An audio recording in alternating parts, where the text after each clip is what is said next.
dinilai tidak lagi layak huni dikarenakan usia. Ambruknya Rusun Marunda di Cilincing, Jakarta Utara dijarah orang tak dikenal. Sudah tidak layak huni dan sudah ada beberapa kejadian di mana bangunan di Rusunawa ini ambruk.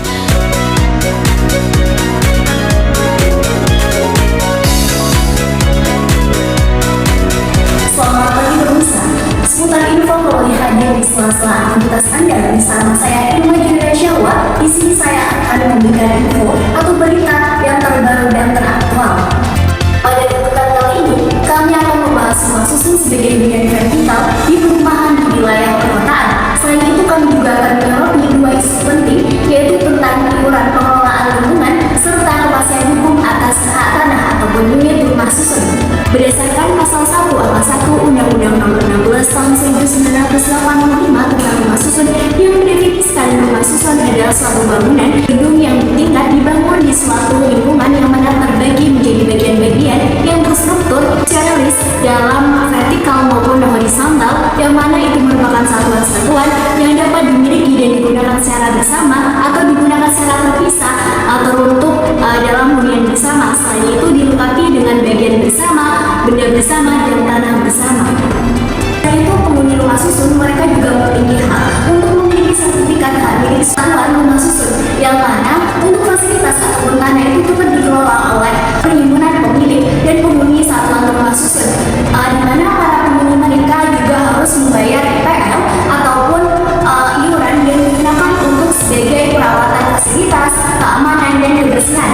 Namun dari sini muncul berbagai masalah, yang mana seperti para penghuni mereka menuntut adanya transparansi IPL, kemudian adanya fasilitas yang tidak terpenuhi, dan yang lain itu adalah kepastian hukum atas unit ataupun tanah mereka. Maka dari itu, tim kami akan menelusuri lebih lanjut di Rusunawa Gunungpati yang akan dipimpin oleh rekan saya Vera Permani. Saat ini saya sudah berada di Rumah Susun Cakrawala, tempat tinggal bagi sekitar 58 kepala keluarga. Rumah susun ini terdiri dari 6 lantai yang memiliki fasilitas seperti lift, area parkir, saluran air, dan tempat pembuangan sampah, serta memiliki juga tangga darurat.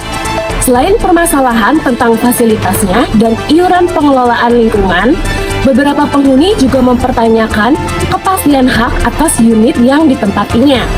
Sebagian sertifikat kepemilikannya belum diterbitkan, sehingga mereka merasa iuran rutin yang dibayarkan belum sebanding dengan jaminan hukumnya serta kualitas fasilitas yang ada.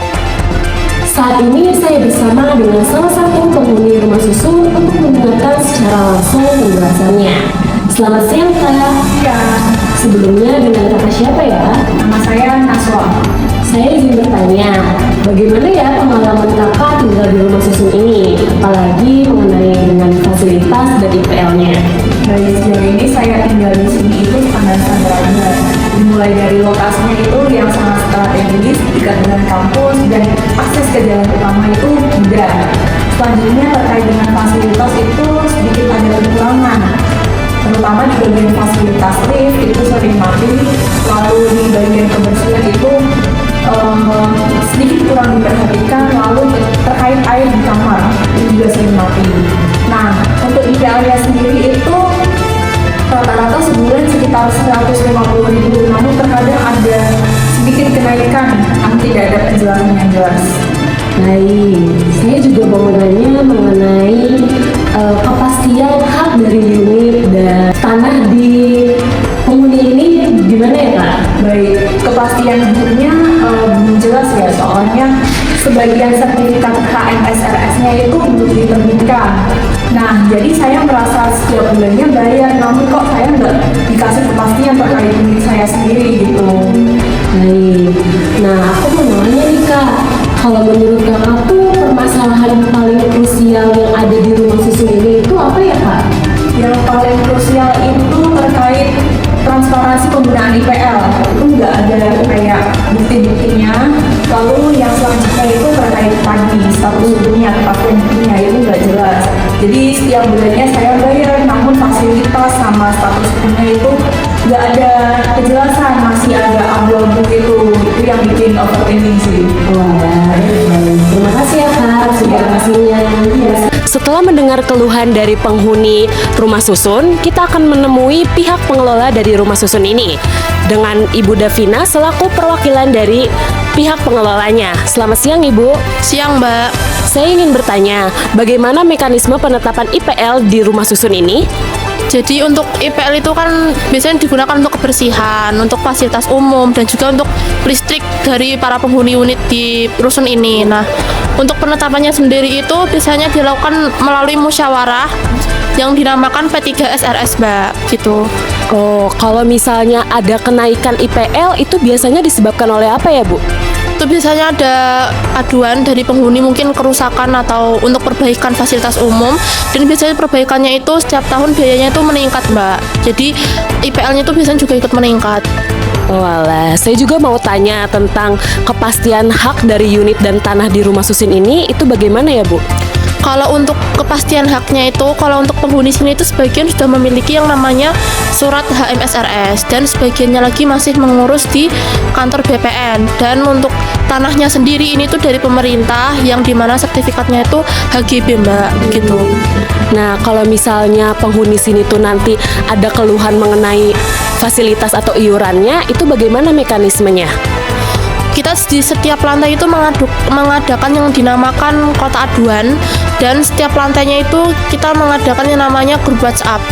Jadi mungkin para penghuni yang mempunyai keluhan atau mungkin unitnya ada kerusakan itu bisa melakukan pengaduan di grup WhatsApp atau di kotak aduan tersebut, dan biasanya kita melakukan atau menindaklanjuti keluhan tersebut, pengaduan tersebut itu maksimal 3 hari kerja.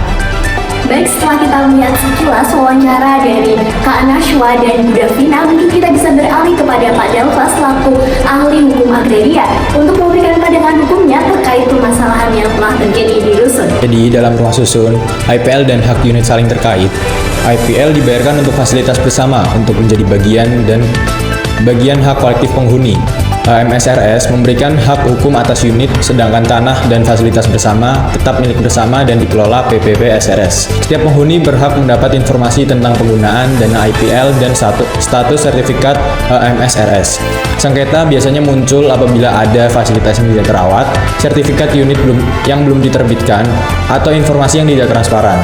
Lalu rekomendasinya adalah laporan IPL rutin dan transparan, penghuni memiliki akses validasi HMSRS, dan penyelesaian sengketa yang dilakukan secara bertahap, yaitu musyawarah, lalu mediasi, dan jalur hukum perdata atau PT-UN.